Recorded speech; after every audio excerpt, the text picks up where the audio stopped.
La transition écologique est dévastatrice dans Novetic.fr du 16 octobre 2023.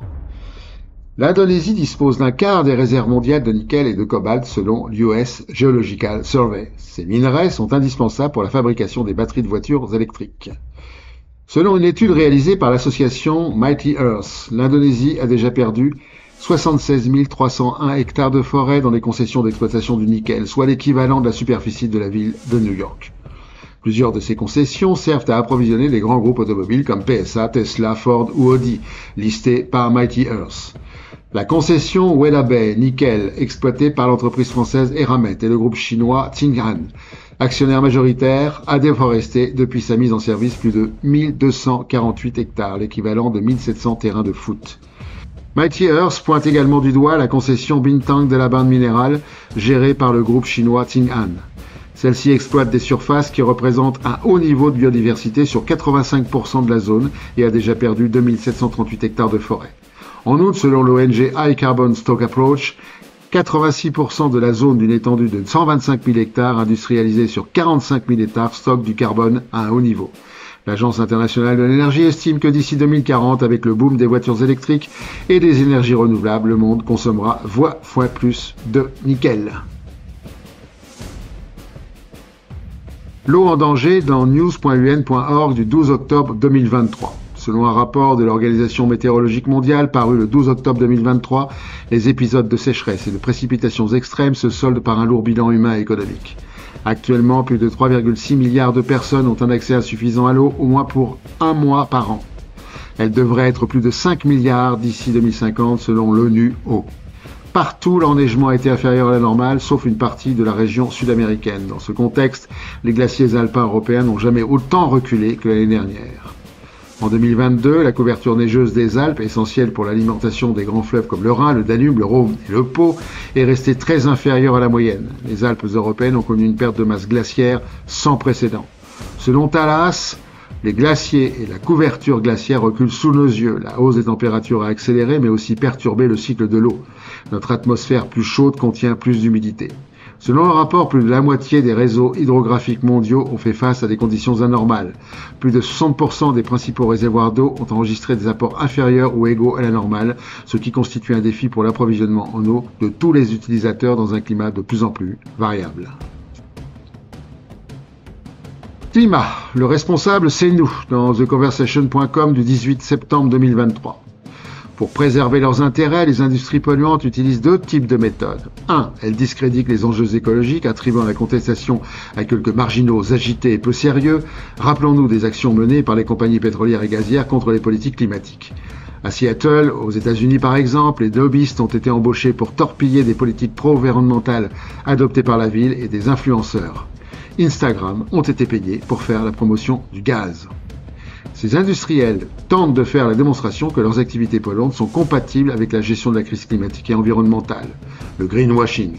Sur les 3 dernières décennies, les 5 plus grandes compagnies pétrolières américaines ont dépensé plus de 3 milliards de dollars en marketing et donations pour renforcer leur communication auprès du grand public et des décideurs politiques.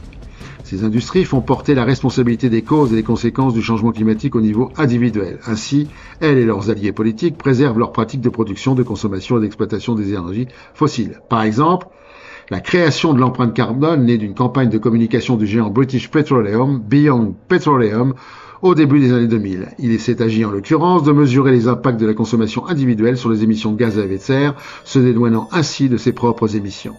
Cette stratégie contribue à ce que les chercheurs Carl Semenzik et Valérie Renegard de San Diego State University and Southwestern University appellent l'agentivité capitalistique.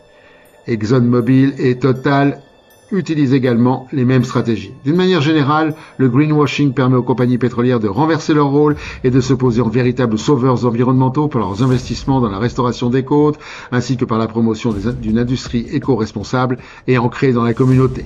L'industrie pétrolière et gazière devient la protectrice de l'environnement, la garante des cohésions de communautés autour de la culture de l'extraction, obtient le soutien des populations et développe son influence sur les sphères législatives par le lobbyisme politique et le soutien de l'opinion publique.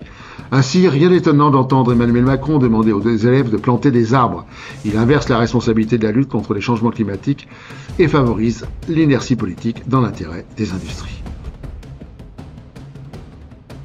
Des usines à viande dans Basta.media du 5 octobre 2023, selon le rapport de Greenpeace paru en mai 2023. 1 million, c'est le nombre de volailles entassées dans une seule ferme-usine localisée dans l'Oise. 200 millions, c'est le nombre d'animaux qui peuvent être entassés dans les fermes-usines sur notre territoire aujourd'hui.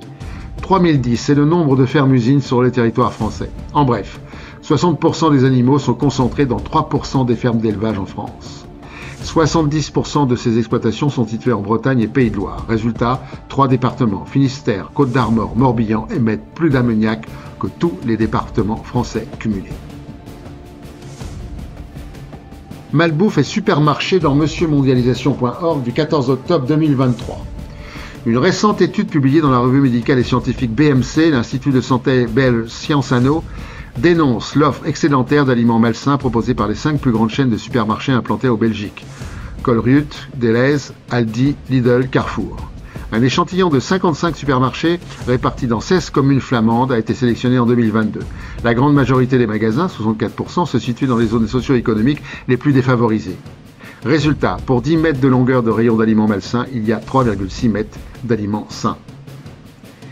Les aliments disponibles dans les endroits les plus en vue des supermarchés, l'équipe de Soundsoul constate que 97,5% d'entre eux sont ultra transformés aux caisses, tandis que 72,2% et 58,5% sont ultra transformés respectivement aux extrémités avant et arrière des allées. Les scientifiques constatent également que le marketing destiné aux enfants pour les catégories d'aliments malsains, tels que les confiseries et les biscuits sucrés, est encore très fréquent. En conclusion, les résultats de cette étude indiquent sans conteste que les consommateurs sont actuellement incités à acheter des produits alimentaires malsains plutôt que sains. Et pour finir, la connerie de la semaine. À la prochaine fois.